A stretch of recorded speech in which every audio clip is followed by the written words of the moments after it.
Assalamu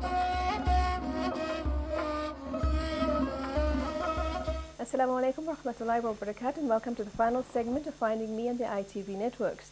And before we went into the break, Blanche mentioned that basically, well, all South Africans are essentially Eurocentric. So how do we move from that, Blanche? And I would like you to reference this specifically with relation to the article that both you and Ndumiso wrote in the Mail and Guardian recently. Can you please tell us, or tell the audience, what the article was about and what motivated you to write it? Well, yeah, the article is titled "Rehumanizing the Colonialities." We were motivated in writing the article because of the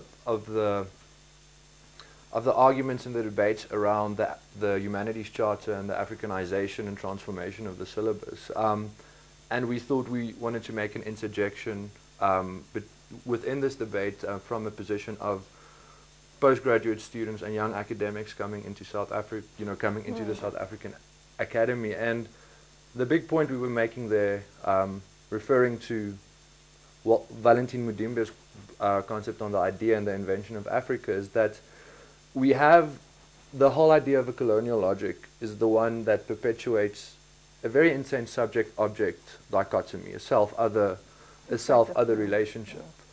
And this leads us into the situation that now where we have a course on Western philosophy and on ethno-philosophy, or on African philosophy. It gets broken up into such sovereign, small little compartments with their specific specialists that they can't speak to each other.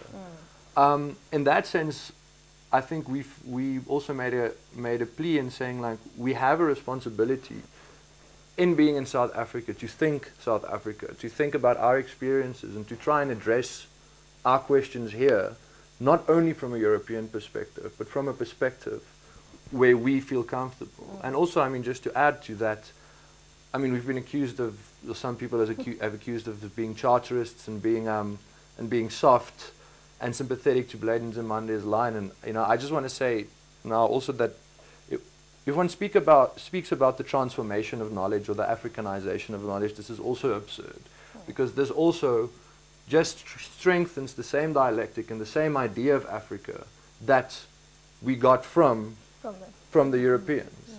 So it's a question of opening up a polylog, opening up a position where we can discuss these things without it being an issue, without it being a claim of radical transformation or Africanization, and able to interject in the middle of this discussion. And I think it's important because even from the answers that our students gave in the university, you will see that when they relate any answer, they always relate it to the foreign or to the external. Very seldom will you get a student who will start from the internal or from the immediate. They will usually use US as an example or something that has happened in Europe, but very, very seldom contextualize any discussion or debate from the South African perspective or even from Africa. So Ndumiso, can you please add to this dialogue perhaps, and what I find very much also is the ideas about Africans and how these are perpetuated in the current syllabi. All right.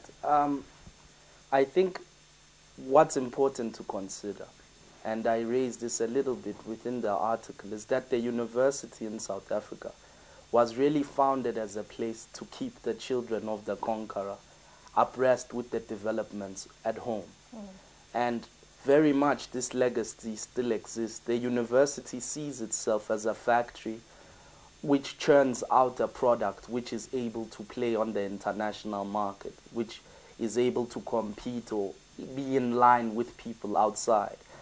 In the humanities, the human being is the center of the study. It's the interpreting subject and everything. Man is the measure of all things. And because, of course, of the racist history of the idea that Africans are not human beings proper, the university was no place for the African. If the African was to be studied by the universities, it was in the disciplines of old anthropology and ethnography as an exotic kind of specimen, and it was a study of difference. How do its skulls differ from us, its rituals differ from us.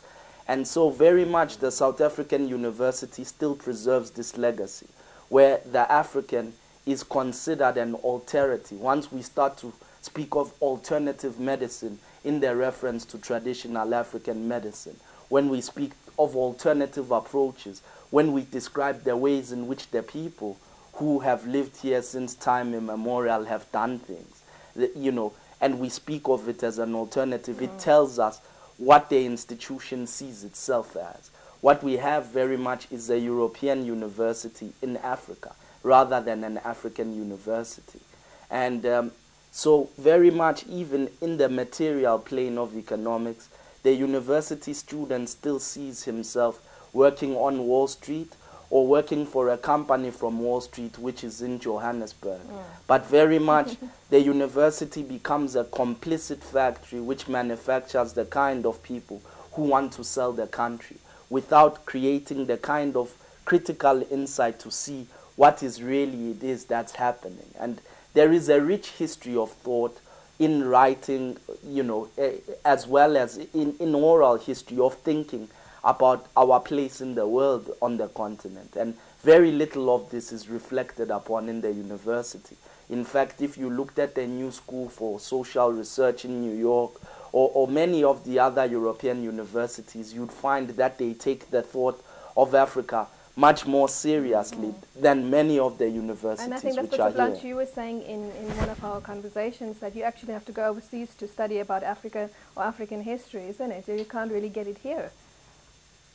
Yeah, no, I think this is, this is the type of ironies we need to look at, and we need to consider that as students from Africa, to get a training in African history and African thought, African economic thought, we need to go to a European university. We need to go to an American university. I mean, this for me is, I think this is the biggest irony, and I think this is the one thing that we also try to show in our article. I mean, being a postgraduate student in South Africa, you've got a very specific angst, and this is the angst: how am I going to get a job at a European or American university? How am I going to go teach there? How am I going to compete on the medieval classics, on Italian literature with people that is Italian? And I mean, this for me is a funny question, in the sense that, like, why can't we present Africa from Africa? Why do we need to think of Africa, present Africa, and contextualize Africa always within Europe, always within America? I mean, you were mentioning it. It's this idea of,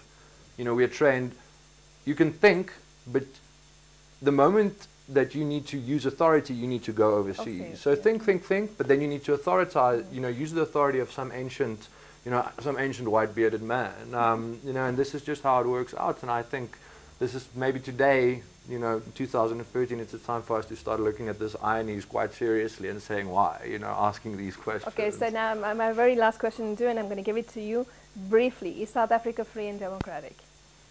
I would say South Africa may very well be democratic, but it is certainly not free. And I'm not even sure what the relationship between these two things are. A problem with the current representation of the struggle for liberation is that the struggle for liberation is a struggle for people to be able to vote.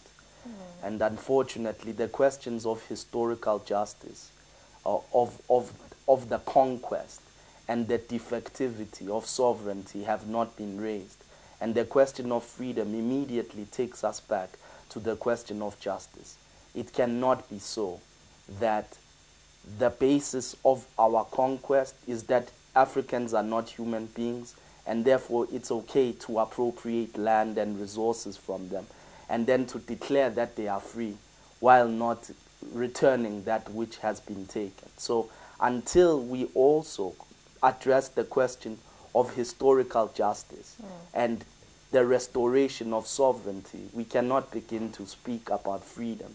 And I certainly think it's a premature pronouncement, which is still to make many determinations in the future of the South African struggle for liberation. Okay, so as a parting thought, what would be your final advice to the audience, and what is your favorite quote?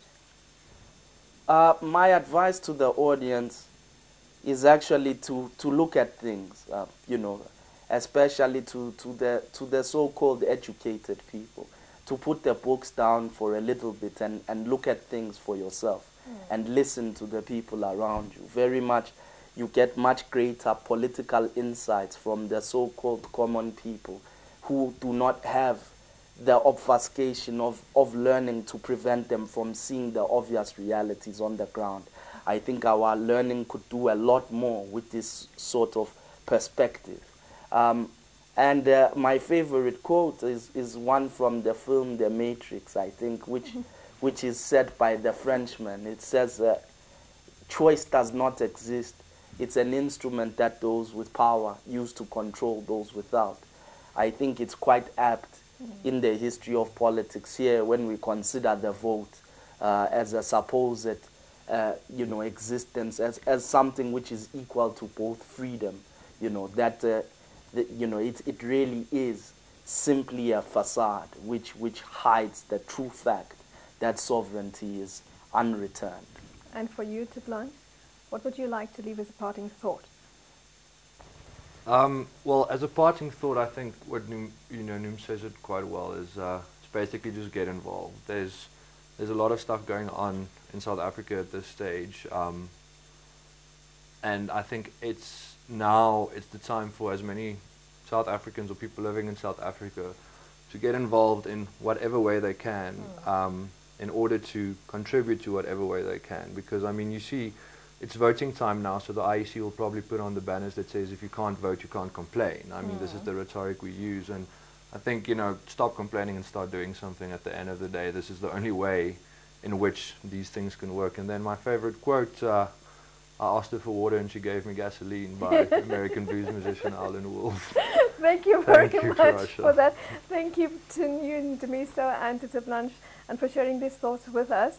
And I would like to leave with a quote by Martin Luther King, where he said, "The ultimate measure of a man is not where he stands in moments of comfort and convenience, but where he stands at times of challenge and controversy." So, fi amanillah, wassalamu alaikum wa rahmatullahi wa barakatuh. Until the next time.